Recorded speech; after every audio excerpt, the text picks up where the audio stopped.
that's why your business isn't growing, is because you see everything from the eyes of fear. And that's because fear lives inside of you. So when you go to hire someone, you're afraid. When you go to run an ad, you're afraid. And when you stop living from fear, that's when your business, your life, your health, your relationships, everything will explode. Because there's only two energies you can live from. It's either fear or love, and you have the power to choose.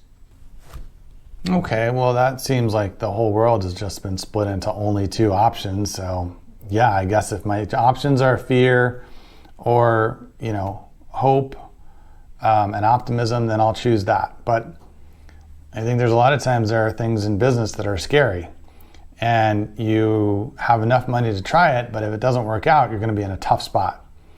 And while you might be optimistic that it's going to work, you're also fearful about what if it doesn't, or what am I going to do if this doesn't go the way I'm hoping.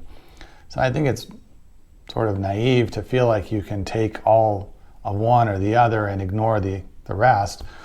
I think there's always a certain amount of trepidation in things you try, especially things that cost money, especially things that could have a pretty large negative consequence if they don't work out the way you want, even if you plan as well as you can, but you can't always predict the exact outcome or how things are going to go. So that seems sort of naive and not really the real world to me, to suggest that you run your business as if there's nothing to fear. Run your business smart. Be optimistic, but also cautious. Trust, but verify. All those balanced equations that people throw out there about how to think about things.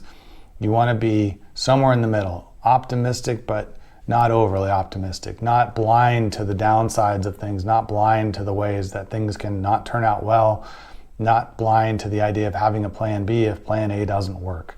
So yes, be optimistic. Don't go around being afraid of everything all the time, but a little bit of fear is healthy, and it keeps you on your toes and it keeps you sharp.